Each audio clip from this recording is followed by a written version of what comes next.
Here's a little bit about myself. For as long as I can remember, I've always had a strong interest in my culture, but my community isn't as fortunate to have as many knowledge keepers within the community as other places do. Although I lived in my reserve Kiriganzibi, I went to school in town, so I didn't really have a lot of friends because I either didn't fit in town because I was from the res, or I didn't fit in on the res due to going to school in town. I didn't get to grow up knowing my language. I knew some of my culture, but I always wanted to learn more and be more actively involved. I felt pretty lost. It wasn't until the age of 13 I started to become more passionate on Indigenous rights when I realized I had all this knowledge available to me if I just spoke to the right people. So I began attending my community's band meetings that occur monthly. I realized there's a strong will amongst the people to help the community, whether that be to create jobs, help each other, come up with more sustainable ideas for the environment that surrounds us, contribute to the economic growth of our community, or even to be more culturally oriented. But people just didn't quite know how to. Unfortunately, I was often excluded from the big decision-making talks because I wasn't 18. But I often question why, because as Indigenous youth, we are expected to take on the roles and responsibilities when we reach adulthood. So how could I learn and be able to one day fulfill my duties if I wasn't able to listen? One day I got tired of it and began my own youth meetings. My hopes was to create a safe space for Indigenous youth to voice their concerns within the community, create ideas, and check in with each other. I started to become what some may call a little rebel. I became one of the main organizers for protests fighting for Indigenous rights in my community. I had the honor and privilege of being a youth representative for my community on Parliament Hill on Canada Day. I brought light to the historical traumas our people faced at the hands of the Canadian government. In 1876, the Indian Act was first introduced. This act consisted of a number of laws that aimed towards total cultural genocide in favor of assimilating Native people to the Canadian society. This was the beginning of residential schools, as Richard Henry Pratt stated in his 1892 speech. The motive was to kill the Indian and save the man. The Indian agents would come to your home and take your children away to go to these schools. Their families had no idea what abuse and torture they'd have to endure. These children were raped, abused physically, mentally, and spiritually. Some children were forced to conceive while attending the school and were not permitted to leave nor see their families. Some were forced to carry to term. Some had their babies taken away before they had the chance to be born. Many did not return home. Did you know that the odds of dying for children in Indian residential school was 1 in 25, while the odds for Canadians serving in World War II was 1 in 26? Under the Indian Act, it became legal for the Canadian government to forcibly sterilize Indigenous women, take their unborn babies, rip Indigenous families from their lands, place them onto unfertile lands in unbelievable living conditions, to isolate Native people in hopes we'd die off. To this day, Indigenous women are 5 times more likely to be victims of homicide or to go missing than that of the rest of the Canadian population. To this day, communities across Canada are still not getting access to basic human rights, such as access to clean drinking water. For example, in Ottawapiskat, their water is so contaminated that their people are advised not to bathe in the water for a long duration of time, due to their bodies possibly having a reaction to the water, causing them to break out in rashes or possibly hives. Their water is not drinkable. It's contaminated with alarmingly high levels of trihalomethanes and holoacidic acids, byproducts of the disinfection process created when chlorine interacts with high levels of organic materials. In my community, Kiriganzibi, our water is radiation-based contaminated, which means it cannot be boiled out. Many of our community members' water wells are contaminated with high levels of mercury, radium, and uranium. We fight for our language, lands, and culture because it's a small percent of what remains ours today. There was a time when our people were forbidden from practicing our old ways and speaking our native tongue. There is a sacred medicine in Indigenous youth. There's a fight within all of us that craves to one day live like our ancestors did. On the eve of the National Truth and Reconciliation Day, I attended an event on Parliament Hill and listened to Justin Trudeau speak on the wrongs of residential schools, and he also spoke on the tragic passing of Joyce Echaquan, who passed away after being mistreated by the healthcare staff while in the hospital. He spoke on systematic racism and the steps being taken to move forward in a positive way. A lot of what he said that night angered me, not for the reasons some may think. It hurt me to listen to him apologizing for those things, while our children are still being forcibly taken away from their communities and families through the foster care system. This isn't much different than residential schools. Our children are often growing up away from their homelands, never knowing what it's like, never knowing their families or language. They grow up not knowing where they came from. They slip through the cracks because the system fails them. I was angered at the fact that it took the death of an Indigenous mother for people to listen and see that our people are constantly being mistreated to this day. But also the fact that her community attempted to pass a bill to make the healthcare system a safer environment for Indigenous people, and that bill was denied. How can we rely on systems that were deliberately designed against our people to be the same systems that help us? How could we rely on a prime minister that apologizes for the genocide and bloodshed of my people, but goes on a family vacation on the National Day for Truth and Reconciliation? I was always taught that you have to know where you came from to know where you're headed. During these times in a pandemic, it's more important than ever for us to preserve our ways. Due to COVID and not being allowed to gather, a lot of reserves haven't been able to have ceremonies, powwows, or socials. These are big events amongst the Indigenous communities. It allows for our people to gather and experience our songs, dances, share the language amongst each other, and learn our ways. I saw a rise of Indigenous content creators on social media when the pandemic first started. They were breaking down barriers and destigmatizing social media platforms. It became as easy as a few clicks of a button to learn how to tan a moose hide or take a class in your native tongue, which was something that was almost impossible to access before and once illegal to practice. During these times, we rely on technology in order to communicate with others. I believe it has only shown how resilient our people are. It's important to acknowledge Indigenous youth voices on all platforms. We are the next generation of leaders, knowledge holders, and warriors. Over the years, I had the opportunity to gain knowledge on what my community needs but doesn't have access to. I always aspired to work in a profession that allows me to help my people, but also learn every day from my own people. One day, I was at a band meeting, and I listened to concerns being brought up of all the people within my reserve who've attended post-secondary education and couldn't move back home because the degree they work so hard to achieve, unfortunately, doesn't have a funded program in the community for a job. This gave me an idea to really search in depth on what careers were available to me that aren't the common day-to-day jobs, and I realized that midwifery was a perfect match for me. It would allow me to practice my culture while learning every day. My hope is to one day bring back the traditional birthing practices to Indigenous communities while creating programs that do not limit jobs due to funding nor discriminate due to cultural background or skin color. How can you help?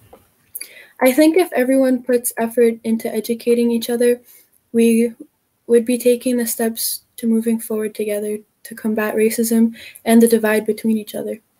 There's so much information we can all learn from each other if we took the time to listen. Did you know that up until this past summer, it was still legal to kill a Native person under state law in Colorado? This order was proclaimed in 1864, 157 years ago. Under the Dawes Act, it was allowed for the President of the United States to subdivide traditional tribal land holdings into allotments at the price of a Native American's head or loved ones. This act also forced a lifestyle onto Native Americans. The Dawes Act implied that the Native American way was inferior to that of the colonial settler way. Today, it is extremely important for me to practice my culture to be able to one day pass it down to my children. I practice my culture today because my ancestors were once forbidden from doing so and could be killed if they did.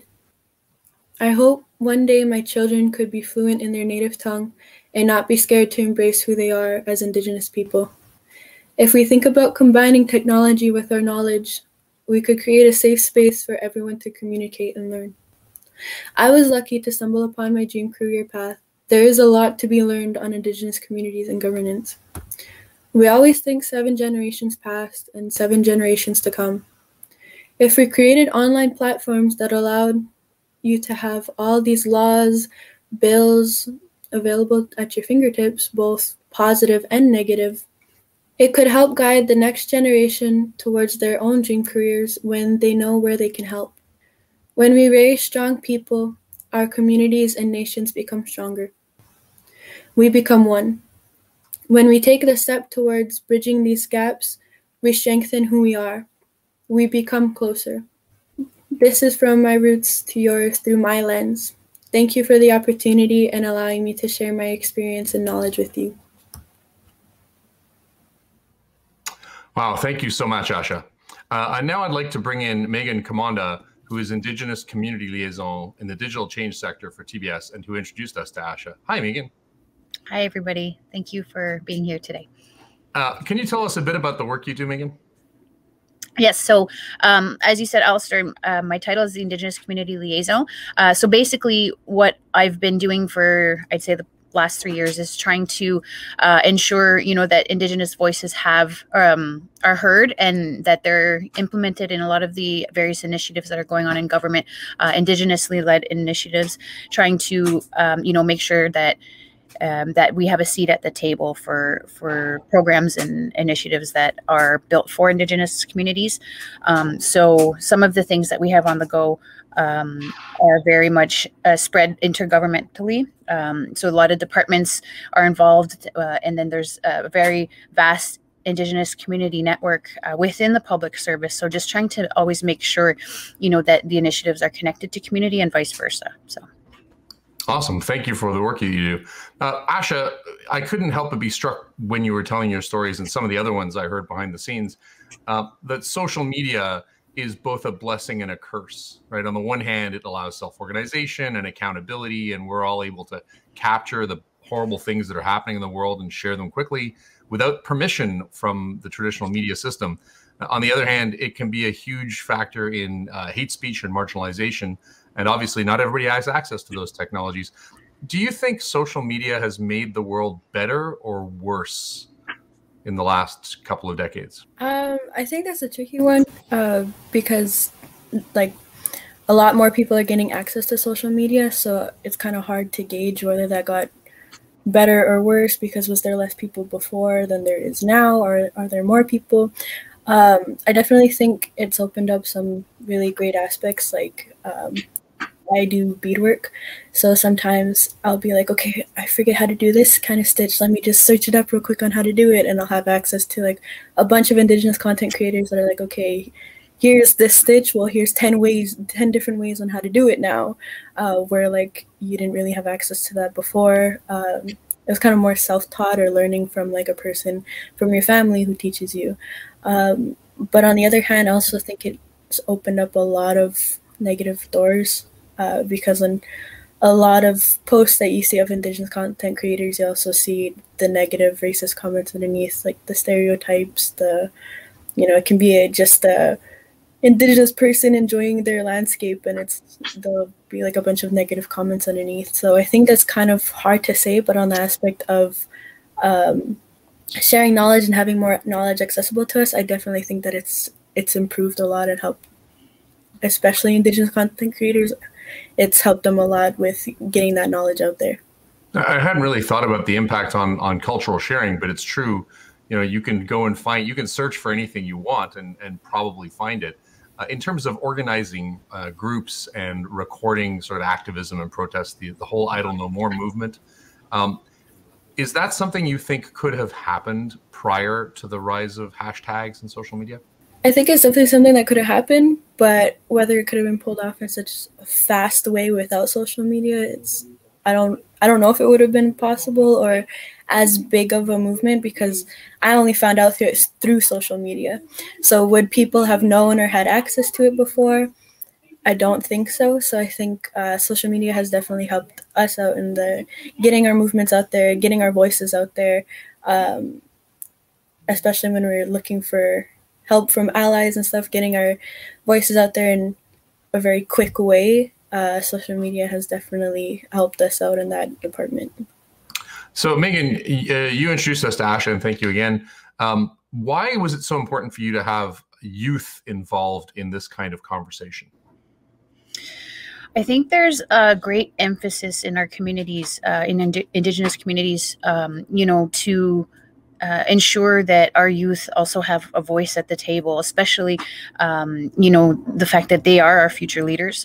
And I've known of Asha's presence in some of the movements that, have been going on back home. And she's had a very strong presence in the community. So I really wanted to make sure that that our youth was represented at a platform at this scale. So it's really amazing to see that, because the saying in our culture goes that we don't inherit the land from our ancestors. We borrow them from our children and our youth. So that's really something that is at the core of many of our worldviews. So, and it's true, we don't, when we're gone, what's left is what we left for our children and our youth. So I think it is really important, to see more people like Asha, have access to platforms like this so that we can talk about these issues in a way that's, that's received.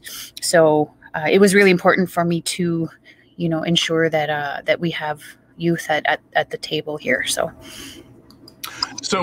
let's talk about the table. A lot of times coming to the table implies that there's a desire to bring Indigenous groups and Indigenous forms of government to the traditional Commonwealth kind of table, which is typically a structure that was brought over from European governments.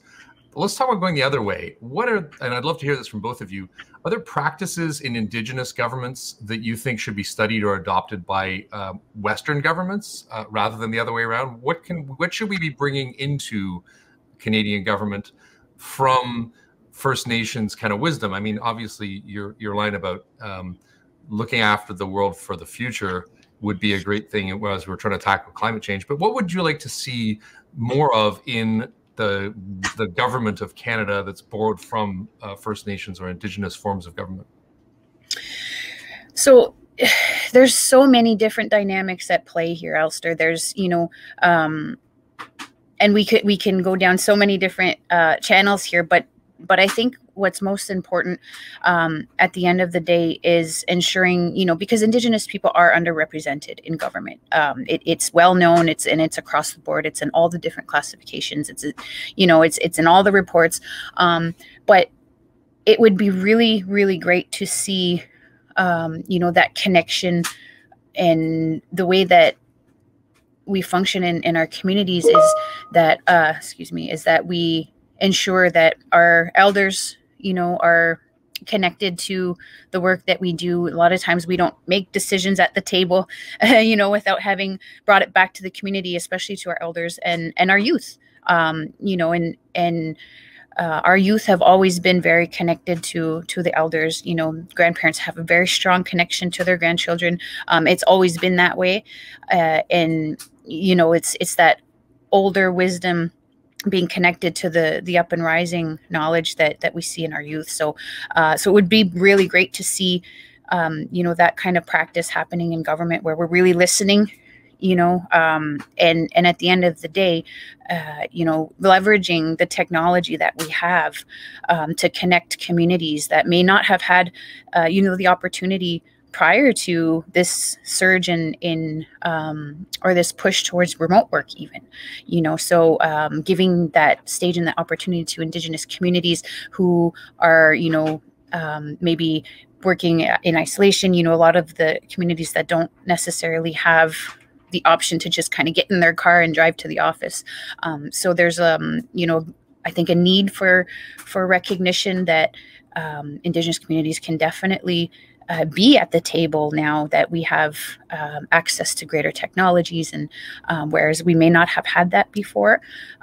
So I think government recognizing that, you know, we do have a presence, and we don't necessarily have to leave our communities to join the table. So I think that's really important. Asha, how about you? What would you like to see changed or adopted? I definitely agree with Megan. There's a lot of aspects that the government can learn from Indigenous people. And one, like she said, being listening and dialoguing with each other. But before that needs to happen, I think maybe doing workshops within the government of, there's one called the Kairos Blanket Exercise, where people who work in the government, they can learn prior to beginning the dialogue with Indigenous people, so that they have the knowledge prior, so that the questions that they ask aren't offensive, or they have the knowledge prior, so that when they ask the questions, there's no harm to them. Because sometimes we can be asking questions, but you don't really realize the harmful effects behind them. So I think dialoguing with Indigenous communities, but also working with people. We have a lot of educated people in our communities, and working with the people that have those educated backgrounds and have the knowledge to share or to give what you're looking for, and not just expecting like Indigenous people to hand out that knowledge because they're Indigenous people and they should know it or they owe it. So definitely doing the work to educate themselves prior, and then starting the dialogue, and really just listening to each other is something that could be adopted in the government that you don't really see, because there's more that sense of, I guess, dominance and hierarchy within the governments that Indigenous communities don't really have, where we turn to each other and we listen to each other for guidance and knowledge. Awesome. Last quick question before we have to go. If you could change one perception that most Canadians have about First Nations communities with the wave of your hand, just magically fix that misperception, Asha, I know that's a big question. What perception would you try and change? I think a really big misconception is that our people are stuck in the past, and our people aren't. We're constantly looking for ways to move forward while remembering where we come from, because like I said in my previous talk, you can't really know where you're going if you don't know where you've been or where you come from. So I think one of the biggest misconceptions is that our people are stuck in the past, or that everything is handed to us, because to this day we have to work 10 times as harder than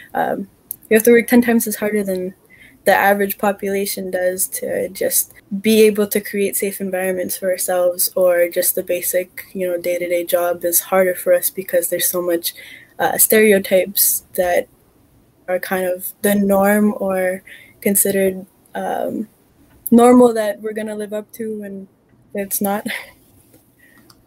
Awesome. Well, thank you so much, both of you, for being here. Asha, thanks for sharing your story. Best of luck with all the changes you want to see, and this amazing career you plan to have as a midwife and helping bring the next generation of the world. Thank you so much for being here. Thank you for this platform. Miigwech.